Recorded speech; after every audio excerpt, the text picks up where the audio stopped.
To be born a Vanderbilt heiress in 1877 was to inherit a destiny written by other people in advance, a childhood of steel rod posture training, a name chosen for a dukedom, a bedroom that locked from the outside. On the 6th of November, 1895, an 18-year-old girl walked down the aisle of St. Thomas Church in New York, with tears running so hard she could not see the altar. She had been sold for $2.5 million in railroad stock and a title. She would spend the next 69 years of her life teaching herself that she was not merchandise. If you find yourself returning to the stories that history left half buried, subscribe so you do not lose the next one. You will not see this woman the same way after tonight. Now into Chapter 1. The Girl Born. Already sold before Consuelo. Vanderbilt could speak in full sentences her mother had already chosen, the country in which she would be married off. The girl arrived on the 2nd of March, 1877, in a townhouse on East 44th Street in Manhattan.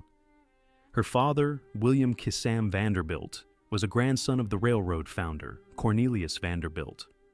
Her mother, Alva Erskine Smith. Vanderbilt had been raised in Mobile, Alabama, in a family of cotton money that had fallen apart in the Civil War. By the time Consuelo was born, William was on his way to inheriting roughly $55 million from his own father, the equivalent of more than $1.5 billion in modern money. The Vanderbilt fortune at the time of Consuelo's birth was one of the largest in the world, and Alva had decided in advance that her daughter would be the instrument by which the new American money obtained an old European name. The household into which Consuelo was born was already a kind of factory. Inside the Petit Chateau at 665th Avenue, a French Renaissance mansion designed by Richard Morris Hunt and completed in 1883, every routine of the child's day was engineered. She was tutored at home in 3 languages. She was made to wear a steel rod strapped to her spine to enforce a duchess's posture. She was instructed never to speak unless addressed. She was paraded at her mother's events from the age of 8.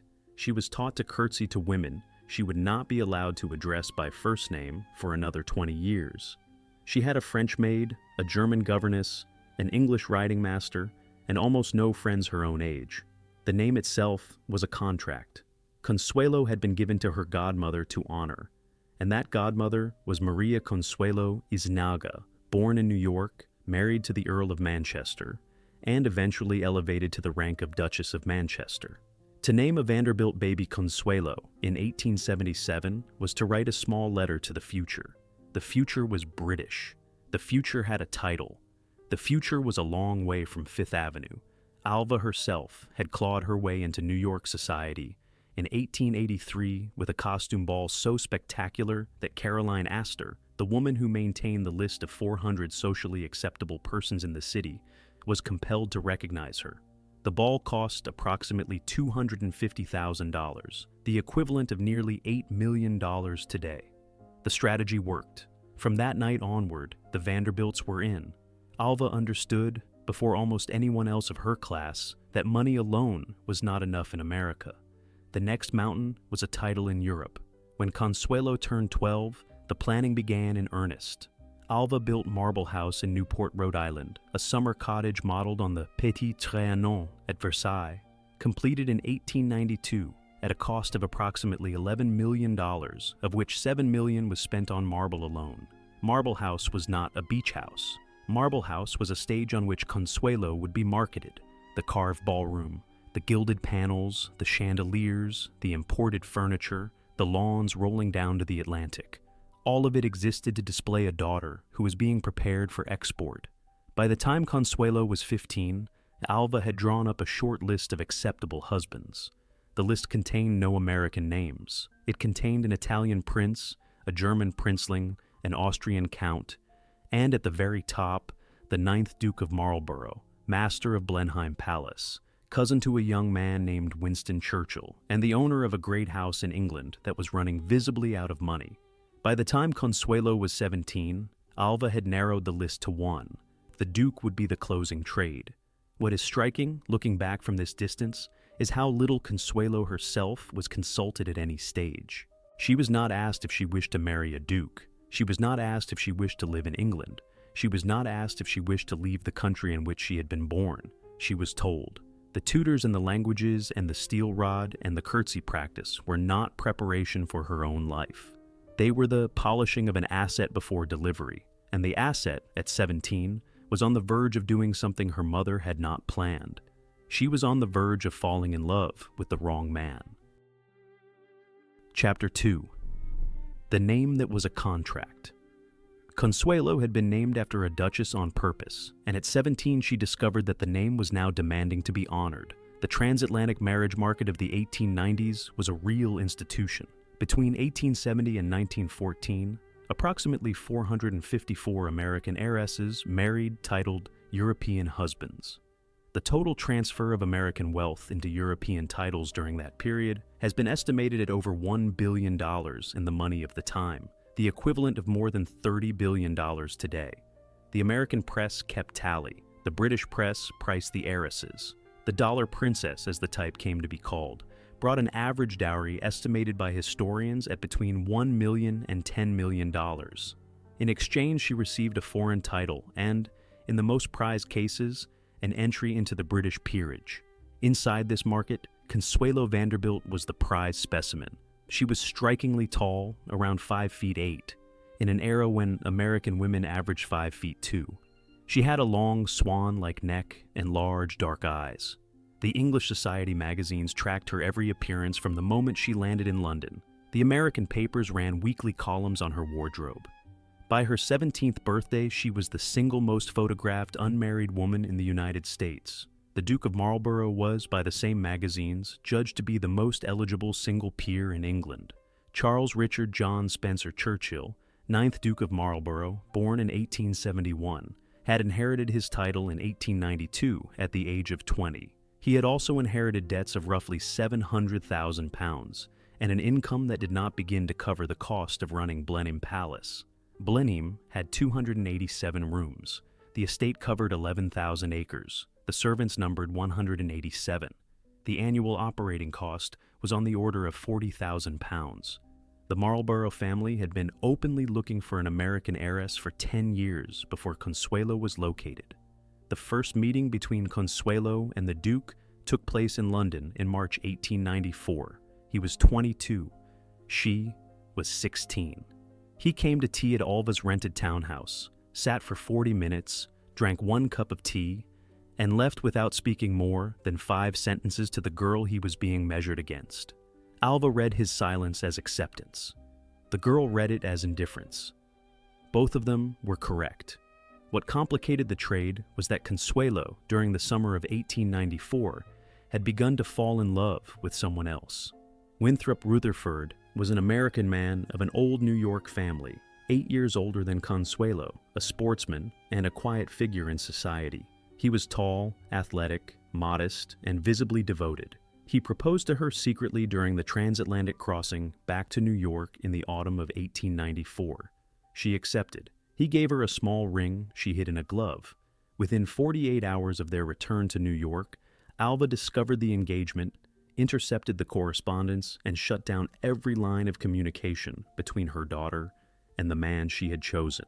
What followed was a confrontation between mother and daughter that would be replayed in court testimony 3 decades later in front of officials of the Vatican Rota. Alva told Consuelo she would not be allowed to marry Rutherford. She told her she would not be allowed to leave the house. She told her she would be cut off without a penny if she persisted. She told her, finally, that she would have Rutherford shot. The threat was not made in a tone of metaphor. Alva had a temper that her household feared, and her servants did not test. Consuelo, by every account including her own, was crushed by this campaign. She was 17 years old. She had no independent income. She had no friends she could turn to without her mother learning. She had no legal right to marry without parental consent. She had no right under American law of the period to own property in her own name. She had been raised from infancy to obey. The instrument her mother had built was now being asked to act against its own design. She held out at first. She wrote letters that her mother intercepted. She refused several times to attend dinners at which the Duke was expected. By the summer of 1895, she was still saying no. So Alva moved her to Newport, away from her father, away from her brothers, away from anyone who might have spoken on her behalf. She took her to Marble House. She put her in a bedroom on the upper floor, and she turned the key. Chapter 3. The Locked Room. At Marble House. In the summer of 1895, a 17-year-old girl was locked inside a bedroom in Newport, Rhode Island, until she agreed to give up the man she loved. The bedroom at Marble House was on the south side of the upper floor, with a tall window looking out across the lawn toward the Atlantic. The window was barred. The door was locked. The maid who was permitted to bring meals was the only person Consuelo saw for several days at a stretch. Alva visited once a day. The visits were short and conducted in the voice of a person delivering an ultimatum. The mother did not raise her voice. The mother did not need to. The pressure escalated in stages. First, Alva told Consuelo that any letter she attempted to send to Winthrop Rutherford would be intercepted. Second, she told her that any attempt to leave the house would be physically prevented by the staff. Third, she told her that if Consuelo did somehow reach Rutherford, Alva would arrange for him to be shot.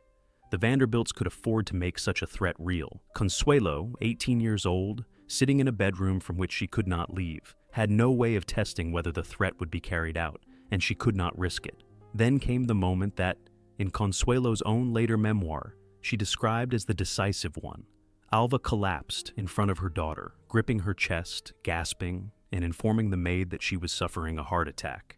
A doctor was summoned. The doctor, to his credit, examined Alva and found nothing wrong, but the household had been told. Mrs. Vanderbilt was suffering for her daughter's defiance. Mrs. Vanderbilt would die if her daughter did not relent. Consuelo, raised from infancy to believe that her duty was obedience, could not tell whether the heart attack was real or staged. She surrendered. The surrender was signed in writing. Alva, ever the strategist, made her daughter put her name to a document agreeing to break the engagement to Rutherford and to accept the proposal of the Duke of Marlborough. The agreement was a piece of paper. It carried no legal weight at all. It was a tool of psychological binding.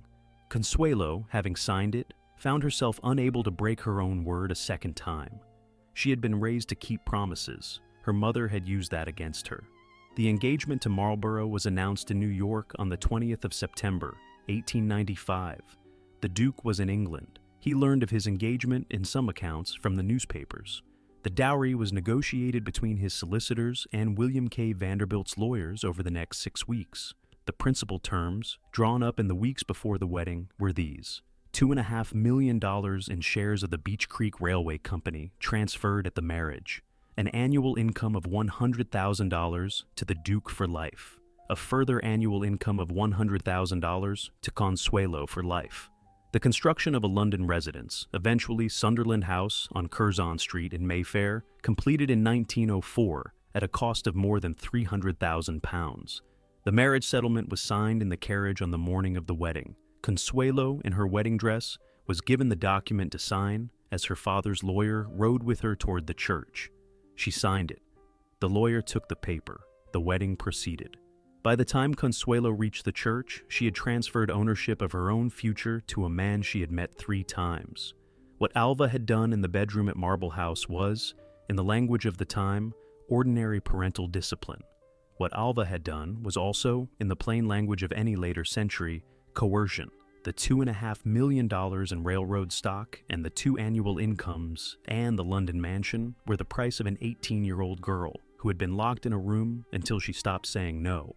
Alva would, 31 years later, sit in front of officials of the Vatican Rota and testify on the record that she had forced her daughter into the marriage and that she had had absolute power over her. By then, the damage was done and the apology, if it was an apology, was cosmetic. But the contract was made in the bedroom at Marble House. Everything that followed was the unrolling of the consequences. Chapter 4. A wedding she could not see. Through. She walked into St. Thomas Church on the 6th of November, 1895, crying so hard that the altar swam in front of her. The bride wore a wedding dress of white satin and Brussels lace with a court train that measured 15 feet behind her. The veil was secured by a coronet of orange blossoms. The bouquet was lilies of the valley. The dress had been ordered from the House of Worth in Paris at a cost of approximately $5,000 in the money of the time, more than $170,000 today. The newspapers reported every detail. The New York Times printed a diagram of the church showing where each socially acceptable person would be seated. The Tribune ran a column on the dowry. The pavement outside St. Thomas Church was 4 people deep with onlookers for 3 hours before the ceremony. Inside the carriage on the way to the church, the 18-year-old bride signed the marriage settlement. Outside the church, the police held back the crowd. Inside the vestry, an English bishop stood with the Duke. Consuelo's father, William, on the morning of his daughter's wedding, had received instructions from Alva not to allow the bride a moment alone with him. Alva did not trust the girl. Alva had won, but Alva was taking no chances. The ceremony took 22 minutes. Consuelo could not see the altar. Her eyes had not stopped streaming since 6 o'clock that morning. Her maid of honor later said the bride was visibly trembling throughout the service. She signed the register with a shaking hand. The Duke signed without looking up. The witnesses signed. The bishop pronounced them husband and wife. The church bells rang. The crowd outside cheered for a young woman they did not know and would never speak to. The honeymoon took the new couple first to Long Island, then to Newport, then onto a steamer for Europe. They spent 6 months traveling on the continent before reaching Blenheim Palace in the spring of 1896. The Duke, in those first weeks, made his position clear. On the second day of the honeymoon, in a hotel suite in New York, he told Consuelo that he had been engaged in his youth to an American woman named Edith Stuyvesant Dresser. He had been forced by his family to break the engagement because Edith had not had enough money. He had never recovered from the loss. He told Consuelo that he would always be a gentleman. He told her he expected her to provide an heir. He told her he had married her to save Blenheim. This was not whispered in a moment of emotion. It was spoken in plain English by a young man of 24 to a young woman of 18 who had married him because her mother had locked her in a bedroom. There was no romance to ruin. There was no illusion to break. By the second day of the honeymoon, both parties to the marriage understood exactly what they had agreed to and what they had not. The understanding was that this was business. The understanding was that the body of the bride and the bank account of her father had been exchanged for a name and a building. The understanding was permanent. It is worth, at this point, taking a breath and counting the receipts. The $2.5 million in Beech Creek Railway shares paid at the marriage was the equivalent of roughly $90 million today, depending on the index used. The $100,000 a year guaranteed to the Duke, capitalized at the bond yields of the period, was worth another $2.5 million in 1895 money. The $100,000 a year guaranteed to Consuelo carried the same value. The Sunderland House in London, eventually completed in 1904, was worth a further $1.5 million at the time of construction. The Marble House at Newport, where the locking had taken place, had cost $11 million to build only 3 years before. The Petit Chateau at Fifth Avenue, in which Consuelo had been raised, had cost $3 million to construct in the 1880s. The household consumed, by Alva's own later admission, in excess of $200,000 a year in operating costs. The trade between the Vanderbilts and the Marlboroughs, in modern money, exceeded $100 million in total movement. The merchandise being moved was an 18-year-old girl.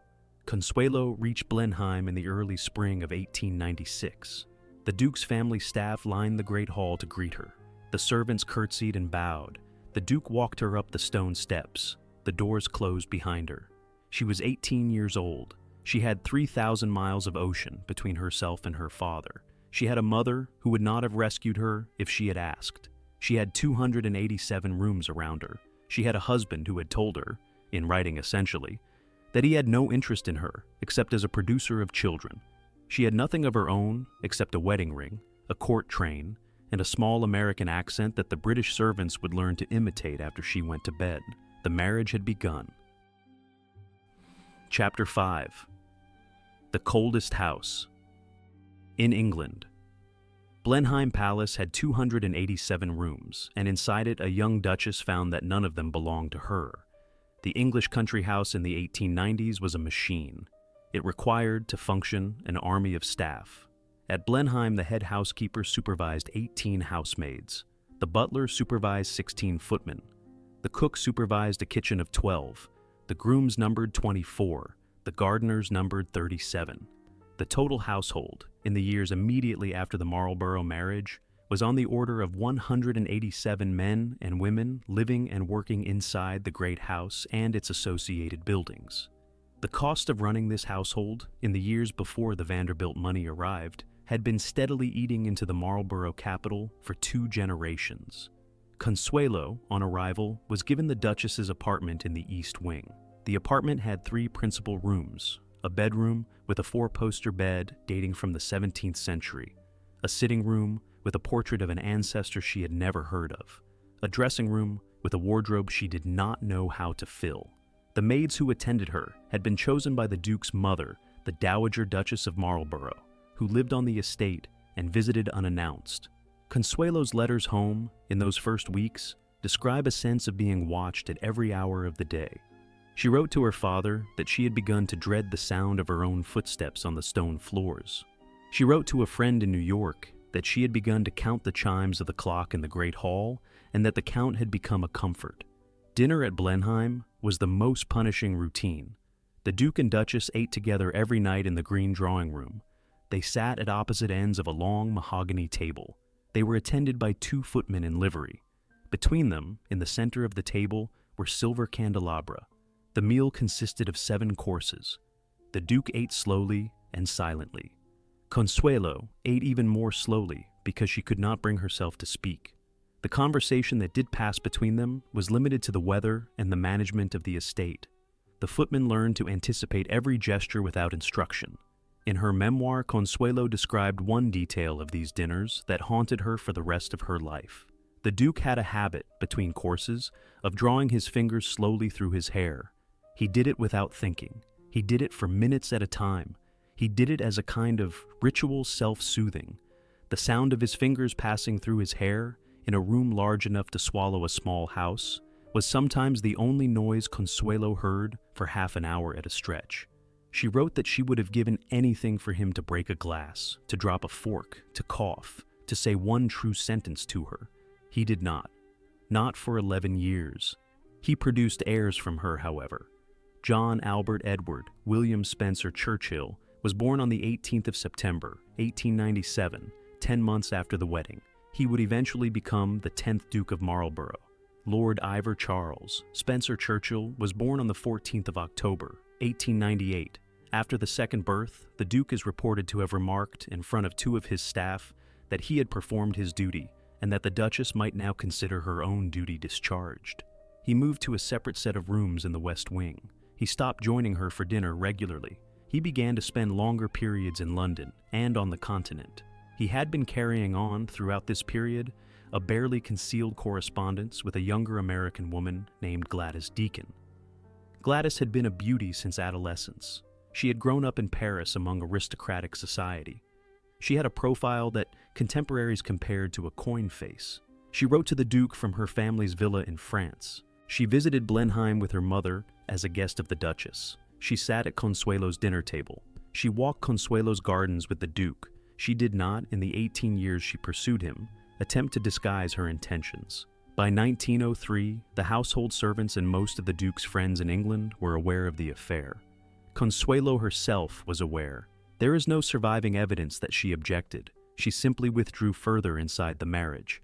The withdrawal was practical. She took up daily reading. She corresponded with her father and her brothers in long, detailed letters. She befriended her cousin by marriage, Winston Churchill, who was at this point a young conservative politician with an American mother of his own who understood Consuelo's position better than anyone else in the family. Winston visited Blenheim often. He spoke to Consuelo as an adult. He told her in 1904 that she had a political mind and that she was wasting it.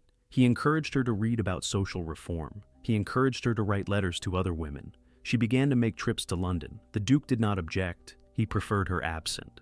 At Sunderland House, still under construction in those years, she could entertain whom she chose. She began to invite charity workers, Anglican bishops, women's reform campaigners, and journalists. She began to attend lectures at the Royal Society for the Prevention of Cruelty to Children. She began to write small checks to housing schemes in the East End. The Duke, on the rare occasions he commented at all, sneered. He told her she was lowering herself. He told her that the wife of a duke did not concern herself with the working class. He told her that the role of a duchess was decorative. She listened, she nodded. she returned to her work. Inside the coldest house in England, a person was very quietly being made. Chapter 6. The Money That Saved. A Building and Broke a Girl. By 1900. The Vanderbilt money was already restoring Blenheim, and the Vanderbilt daughter was already disappearing inside it. The flow of American capital into Blenheim during the first years of the marriage is documented in the estate accounts. The $2.5 million in Beech Creek Railway stock had been transferred in November 1895. Within the first 18 months, the Duke had used it to settle inherited debts of approximately £700,000. Within the first 3 years, he had begun the restoration of the Great Hall, the saloon, and the North Front. By 1900, he had hired the French landscape architect Achille Duchesne to design the formal water terraces on the west side of the building. The terraces alone cost more than £90,000 and took 15 years to complete. The total spending on Blenheim during the Marlborough years has been estimated by family biographers at roughly £2.5 million, almost all of it traceable, directly or indirectly, to Consuelo's dowry and her father's continuing annual payments. The building responded, the walls were cleaned, the roofs were repaired, the gardens were replanted, the lakes were dredged, the marble work in the Great Hall was restored. The Sir John Vanbrugh designed structure, completed originally in 1722, began to look again like the palace it had been built to be. For the first time in 2 generations, Blenheim was solvent. For the first time in living memory, the Marlborough family could afford to entertain at the scale a duke was supposed to entertain. The financial scale of the transfer is worth pausing on. The American newspapers of the period reported, with the satisfaction that historians have noted, every fresh payment from William K. Vanderbilt to his daughter and her husband. The British press treated the same payments as an awkward fact. The London Times in 1899 published a calculation that the Marlboroughs were now receiving from the Vanderbilts an income equivalent to that of a small principality. The Spectator ran an editorial in 1900 questioning whether the British peerage had become, in effect, an annex of the New York Stock Exchange.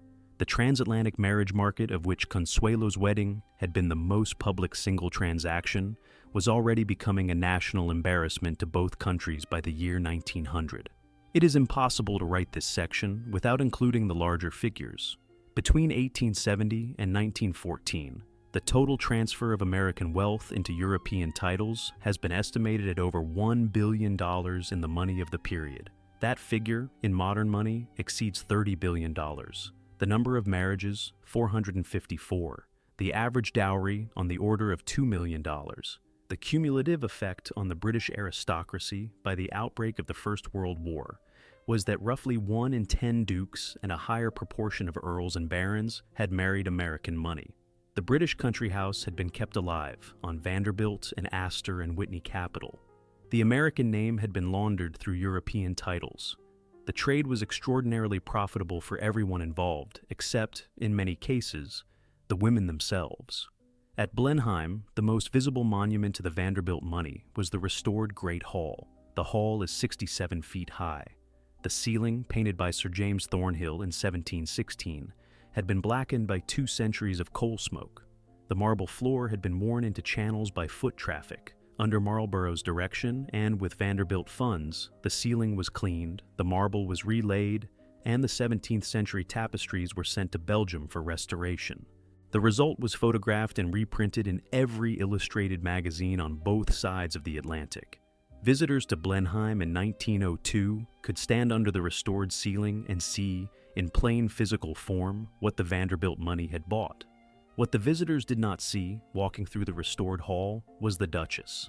By the early years of the new century, Consuelo had largely withdrawn from the public ceremonial life of the house. She attended the great events when required. She received visitors when she could not avoid it. She did her duty at the coronation of King Edward VII in 1902, walking in the procession of duchesses in full coronation robes, wearing the Marlborough tiara of 360 old mine-cut diamonds. She was photographed at the head of every weekend party. She presided over every charity ball, but she had begun to do the work that interested her in the spaces between the ceremonies. She had begun to support the Bishop of London's appeal for hostels for homeless women. She had funded the construction of 2 model lodging houses in East London. She had joined the Council of the National Society for the Prevention of Cruelty to Children. She had begun, very quietly, to make speeches. The first major one, in 1904, was delivered at Mansion House in the City of London. The subject was the conditions of women workers in the match factories of the East End.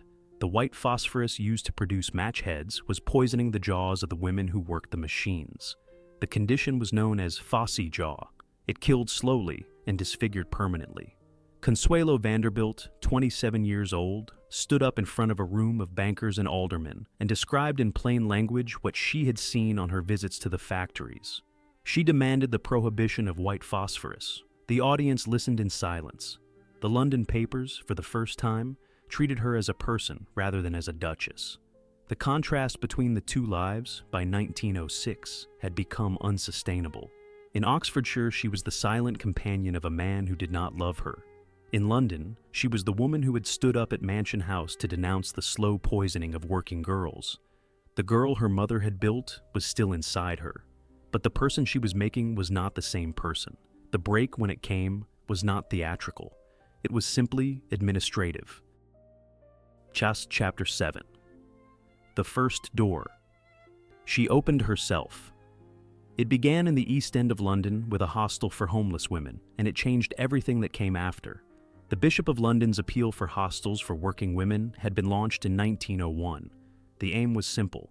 There were, in the city at that time, an estimated 40,000 women working in low-paid factory employment who had no permanent housing. They lived in lodging houses where they shared beds in rotation with shift workers. They lived in basements. They lived on the streets when nothing else was available. The mortality rate among unmarried working women in the East End in 1898 was, by some estimates, twice that of married women of the same age in the same district. The cause was not mysterious. It was cold, hunger, disease, and predation. Consuelo had been told about the appeal by a friend named Lady Jane Lindsay, herself a charity organizer, who had visited Sunderland House in the spring of 1902. The visit lasted 2 hours. By the end of the conversation, Consuelo had agreed to fund the construction of a hostel in Bishopsgate. She wrote a personal check for £10,000, the equivalent of more than £1 million today, against her own guaranteed income from the marriage settlement. She told Lady Jane she did not want her name attached to the gift. Lady Jane respected the request for nearly a year. By the spring of 1903, the news had begun to circulate among other charity organizers that the Duchess of Marlborough was funding hostels in the East End out of her own pocket. The first hostel opened in 1904. It contained accommodation for 120 women at any one time. It charged rent at 5 shillings a week. It included a dining room, a washroom, a small library, and a part-time matron. It was not luxurious. It was not even comfortable, but it was clean, it was safe, and it locked from the inside. Consuelo visited the hostel personally on the day it opened. She walked through the rooms. She met some of the first tenants. She wrote that night, in a letter to her father in New York, that she had felt, for the first time in 9 years, that she had done something for which she had no need to apologize to anyone. The work expanded from there. A second hostel followed in 1905.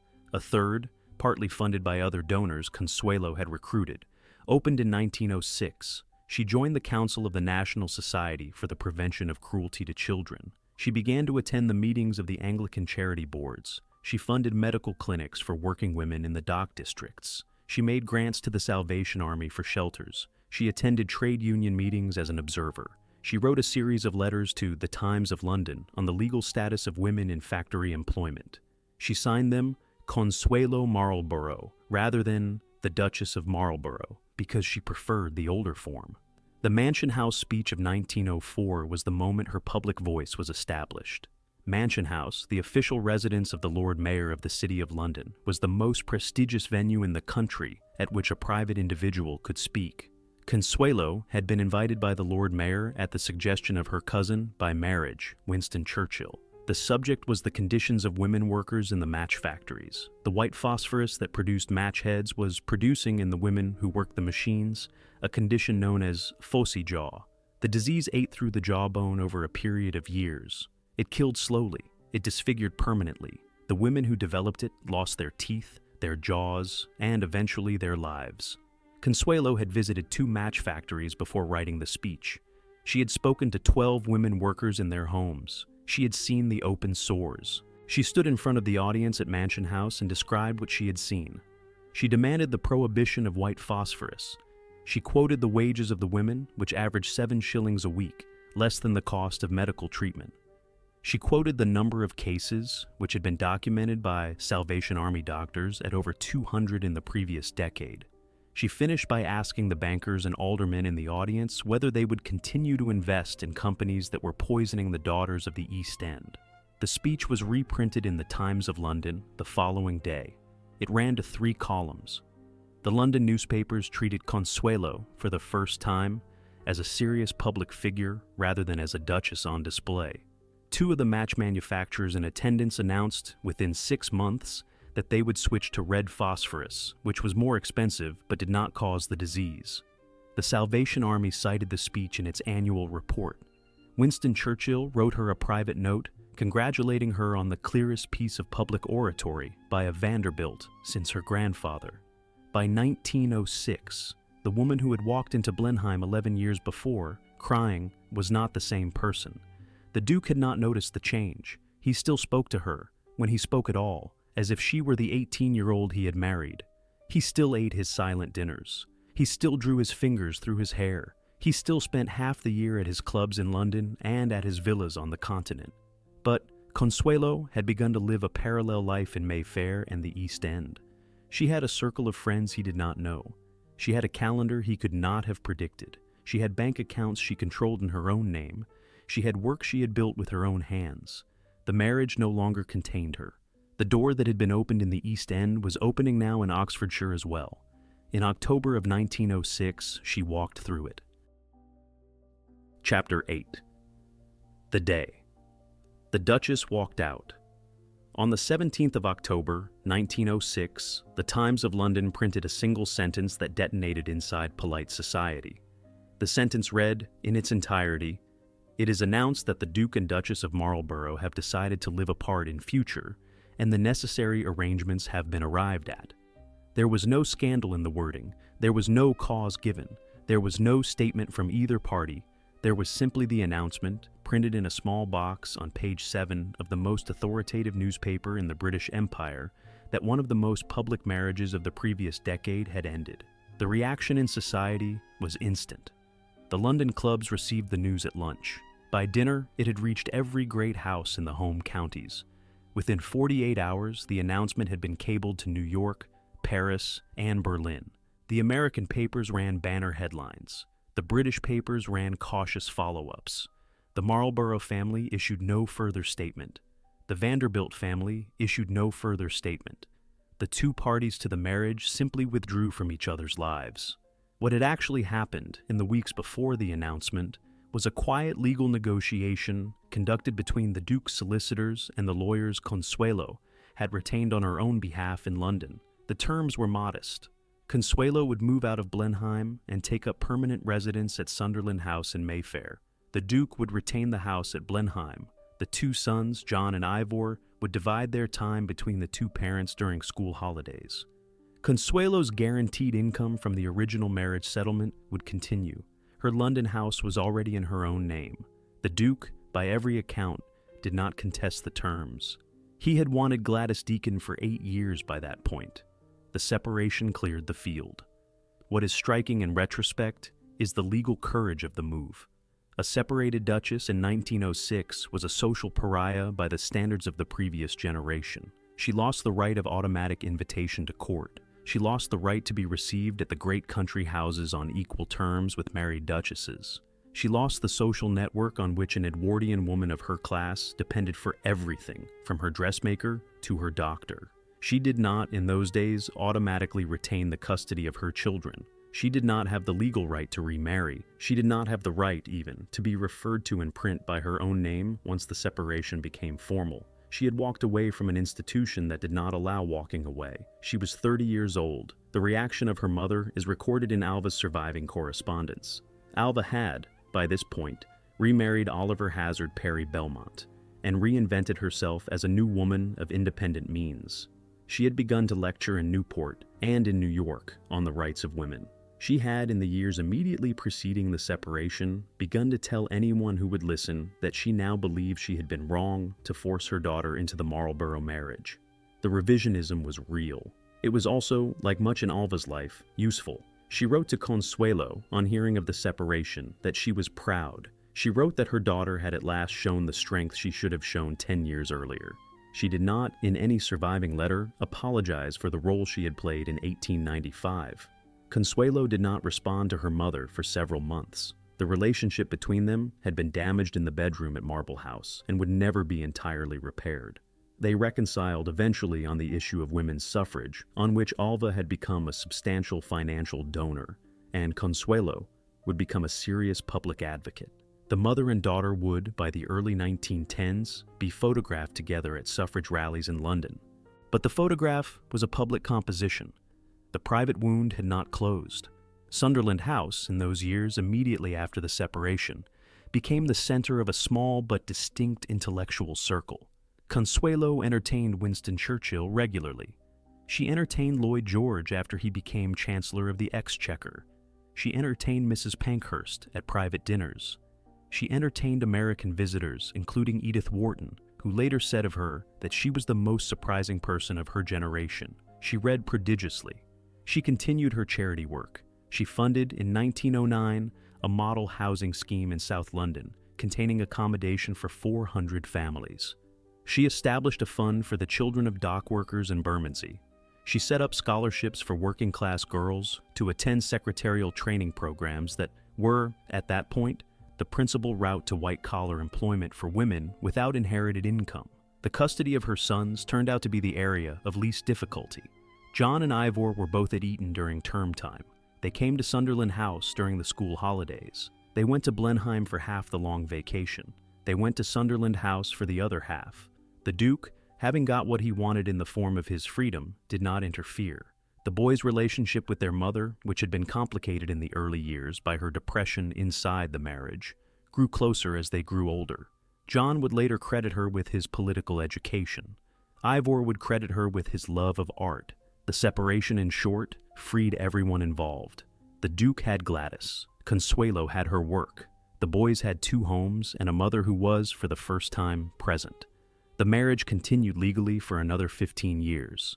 But it had ended on the 17th of October, 1906, on page 7 of the Times of London, in a single sentence. And the woman who walked through Sunderland House in Mayfair on that morning, alone, was at last in her own life. Chapter 9. A war, a council seat, and a French aviator. When the war began in August 1914, the Duchess, who had been engineered for ballrooms, turned her London house into a refugee center by the next morning. The First World War reached London with the German invasion of Belgium on the 4th of August, 1914. Within 72 hours, the first Belgian refugees were arriving at Victoria Station. Within a week, the number had reached 5,000. By the end of August, the figure was approaching 20,000. The British government had no infrastructure to receive them. Private citizens organized the response. Consuelo, on the morning of the 5th of August, walked from her bedroom at Sunderland House to her drawing room and gave instructions to her staff. The ballroom would be cleared of furniture. The dining room would be converted to a soup kitchen. The salons would be used for the distribution of clothing. The upstairs rooms would house refugees with children. The Duchess of Marlborough's London residence was to become, by the end of the week, a relief station. The decision was characteristic. She did not consult committees. She did not appeal for permission. She did not ask the Duke. She acted. By the second week of August, the Sunderland House operation was distributing meals to several hundred refugees a day. By the end of August, she had recruited 12 volunteer nurses from her existing charity network and converted 2 of the upper floors to medical accommodation. By the end of September, she had personally signed checks totaling more than £12,000 for supplies, the equivalent of well over £1.5 million today. The war work expanded rapidly. By 1915, she had funded the establishment of 2 field hospitals in France. The first was at Boulogne. The second was at Le Tréport. Each had bed capacity for 200 patients. Each was staffed by British nurses and French doctors. Each was funded substantially out of Consuelo's own resources. supplemented by donations she raised in London and New York. She crossed the Channel 4 times during the war to inspect the hospitals personally. She corresponded with the matrons. She paid for the funerals of nurses who died of typhus on duty. She visited the wards. She wrote in a letter to her father in 1917 that for the first time in her life, she felt herself to be useful in the only sense that mattered. In 1917, the local government acts of the previous decade had opened, for the first time, the offices of the London County Council to women candidates standing in their own right. Consuelo stood for election in Southwark on a platform of housing reform and the rights of working women. She won the seat. She took her place on the council in the autumn of 1917. She served on the Housing Committee. She served on the Public Health Committee. She served on the Maternity and Child Welfare Committee. She did not miss a meeting in 3 years. She voted, almost without exception, with the most progressive faction. She funded out of her own pocket several pilot schemes the council could not afford. She wrote a series of pamphlets on the cost of maintaining a working family in central London on average wages, the conclusions of which were quoted in parliamentary debates on the establishment of the post-war welfare state. The personal life, meanwhile, was changing. Jacques Balsan, a French aviator she had known socially since the 1890s, had re-entered her life in the years before the war. Balsan was born in 1868 in Châteauroux, in central France. He was the son of an industrialist. He was a pioneer balloonist. He was a record-holding aeroplane pilot.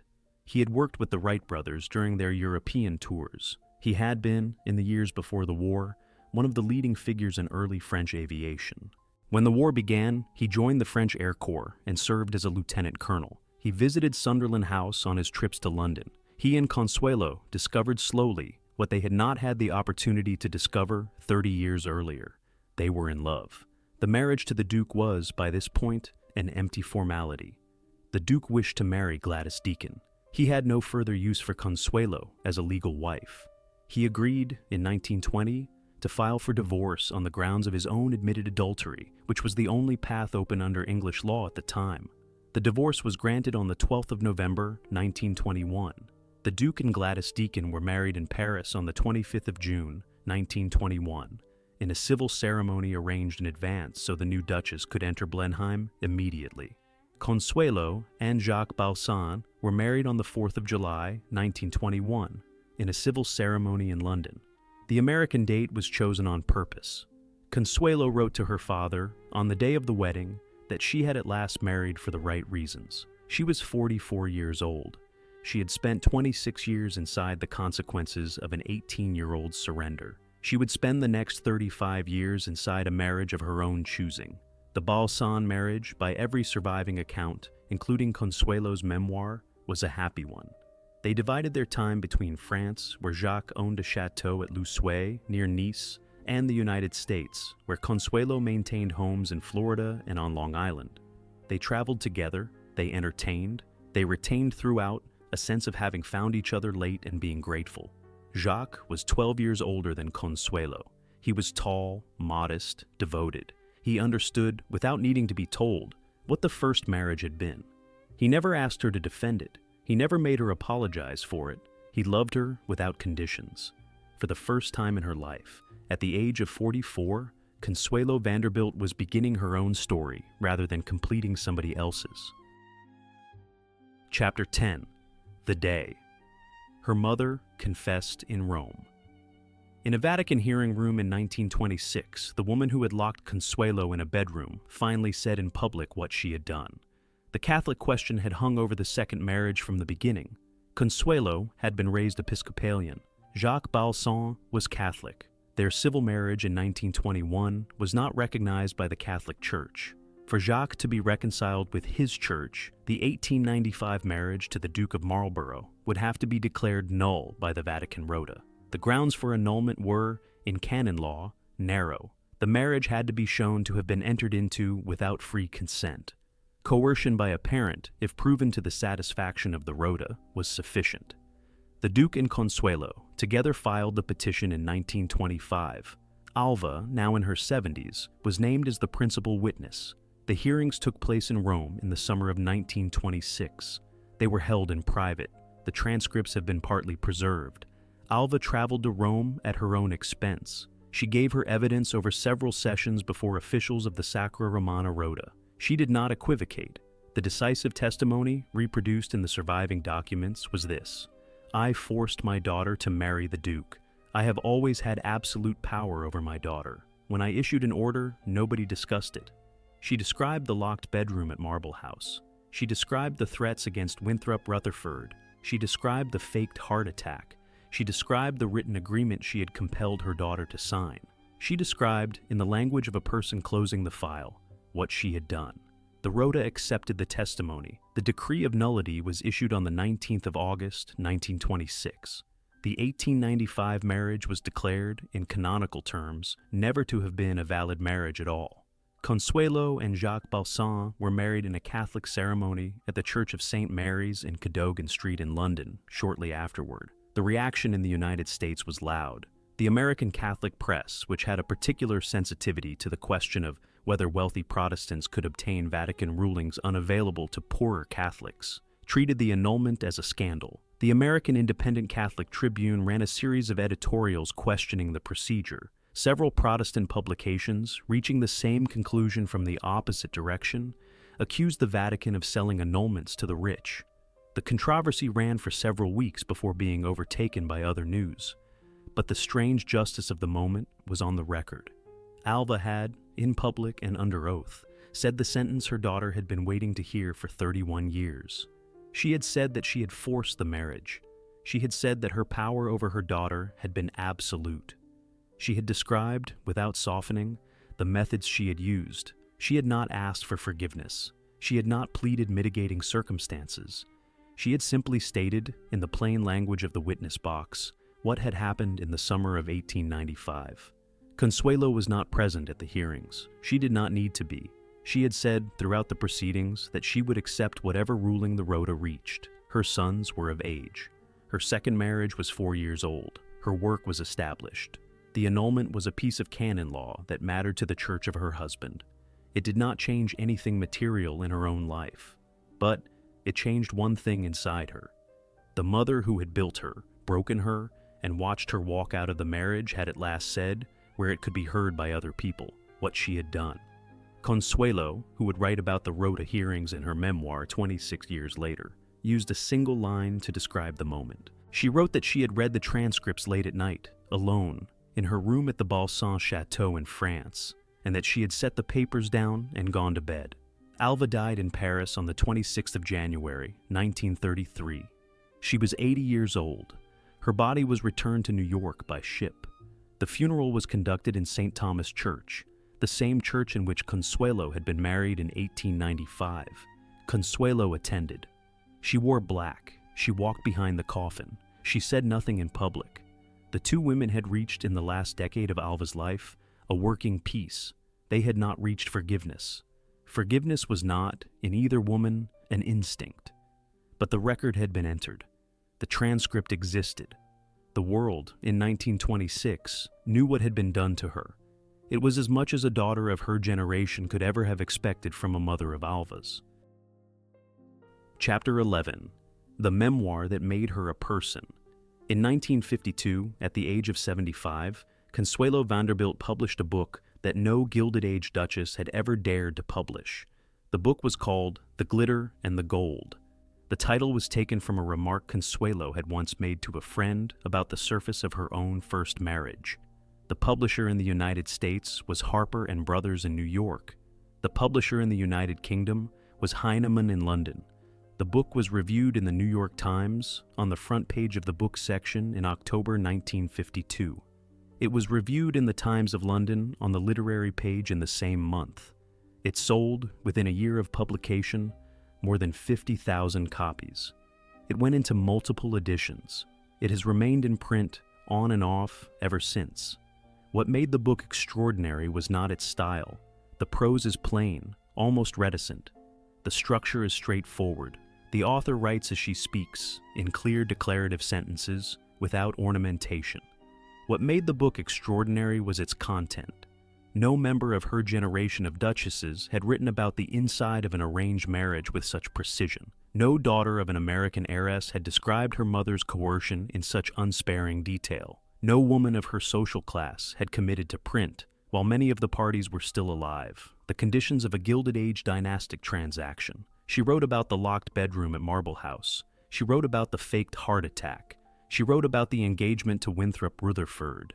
She wrote about the carriage ride to St. Thomas Church and the marriage settlement signed on her lap. She wrote about the honeymoon and the Duke's confession on the second day. She wrote about the silent dinners at Blenheim. She wrote about the way the Duke combed his hair through long meals. She wrote about Gladys Deacon. She wrote about the separation. She wrote about Sunderland House and the East End and the Mansion House speech. She wrote about the war work. She wrote about Jacques Balsan. She wrote about the Rhoda hearings and Alva's testimony.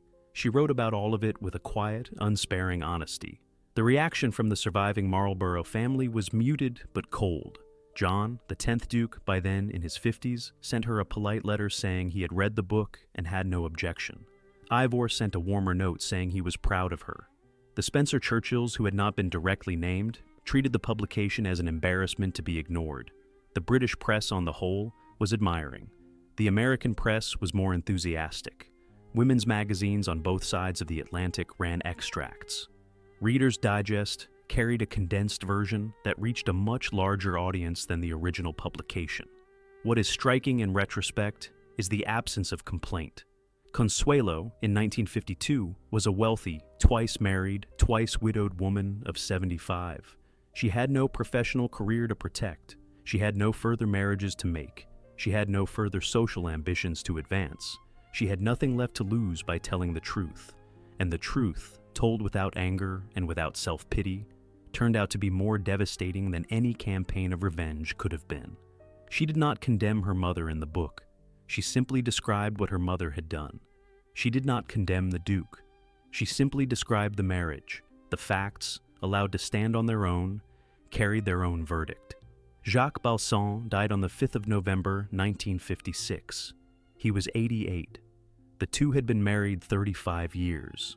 Consuelo, in the 8 years that followed, lived between her house in Southampton on Long Island and her chateau in France.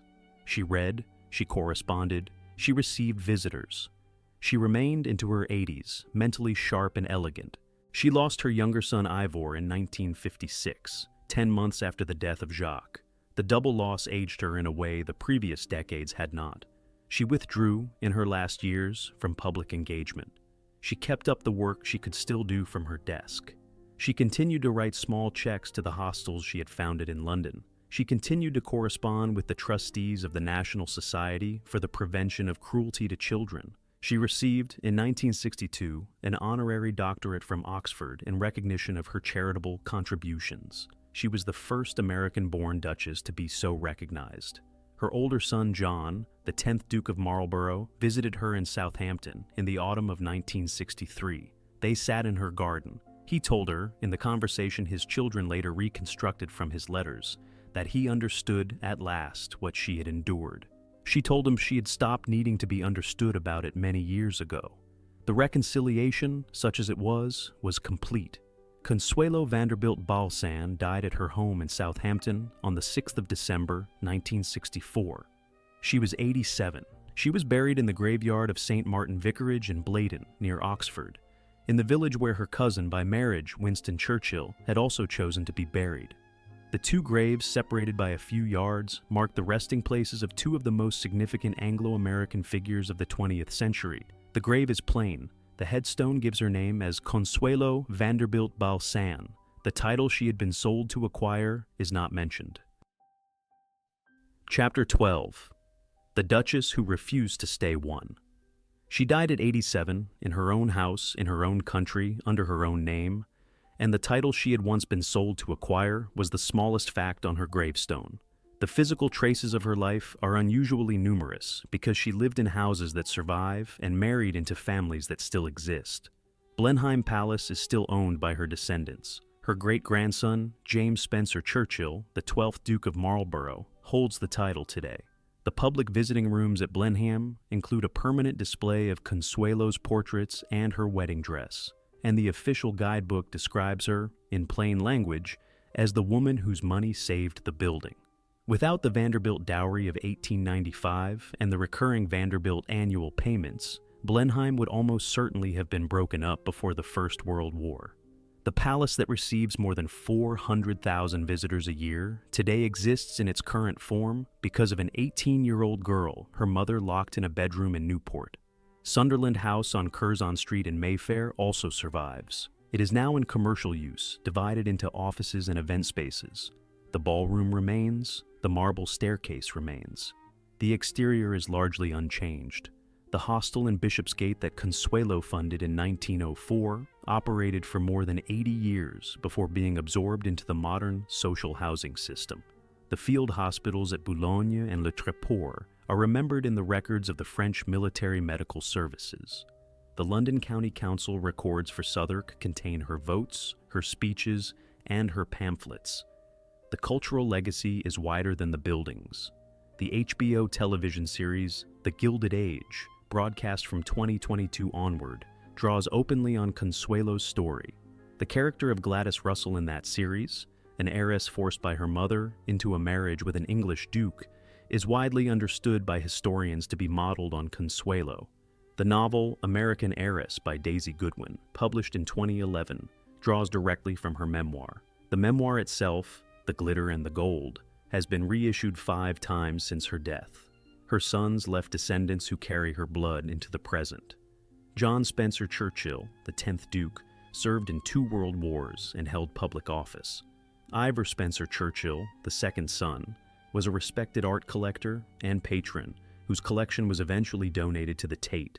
The Spencer Churchills of the 21st century, including the current royal family of Britain in a distant collateral way, descend from her. But the deepest legacy is not material. The deepest legacy is the question her life leaves open. It is the question every Old Money Corrupts video, in the end, leaves open. The Marlborough marriage cost the Vanderbilts the equivalent of nearly 100 million modern dollars. It bought Consuelo a title, a palace, 2 sons, and a diamond tiara of 360 stones. It also cost her 11 years inside a freezing house with a man who did not love her. It cost her, in those 11 years, almost everything a young person has to lose. The trade made sense to her mother. It made sense to the Duke. It made sense to the British peerage. It made sense to the New York newspapers. It made sense to almost every adult in the room when the contract was signed. It did not make sense to Consuelo, and it took her 69 years to insist, in public, that the trade had been a crime against a child. This is the truth that runs underneath the surface of every Old Money Corrupts story. The houses are beautiful. The dresses are extraordinary. The money is real. The titles are ancient. But underneath, almost without exception, there is a woman who was treated as property, and a man who treated her that way because the system allowed it. What is remarkable about Consuelo Vanderbilt is not that she was a victim. There were hundreds like her. What is remarkable is that she walked out. She did it without violence. She did it without a public campaign of revenge. She did it without ever, in her own writing, raising her voice. She left a building she had been bought to inhabit. She made a second life on her own. She married a man she loved. She did 60 years of work for women who had never had her advantages. She wrote a book that told the truth. She died in her own bed, in her own house, under her own name. She is the rarest figure in Gilded Age history. She is a person who was sold into a marriage and lived long enough, and thought clearly enough, to buy herself back. Almost no one of her class did. Most of the women who were sold into transatlantic marriages between 1870 and 1914 disappeared into them. Their names survive on the social pages of 2 countries. Their faces survive in painted portraits. Their wedding dresses survive in museum collections. But the women themselves, as people with interior lives and ambitions of their own, have largely been lost to history. Consuelo Vanderbilt is the woman who refused to be lost. The grave at Bladon, in the churchyard near Oxford, sits a few yards from the grave of Winston Churchill. 2 of the most consequential Anglo-American lives of the last 100 years rest within sight of each other. The Churchill family will continue to be famous. The Marlborough title will continue to be inherited. Blenheim will continue to receive its visitors. But, the 18-year-old girl who was locked in a bedroom in Newport on a summer night in 1895 and told that she would marry a duke or be cast out into nothing, is what the channel returns to, because she is the truth the gilded surface is hiding. If you have stayed with me to the end, subscribe so the next story finds you when I tell it, and tell me in the comments of the 3 people in Consuelo's life, her mother who broke her first husband who froze her, and her second husband who loved her. Which one do you think shaped the woman she became most? I read every answer.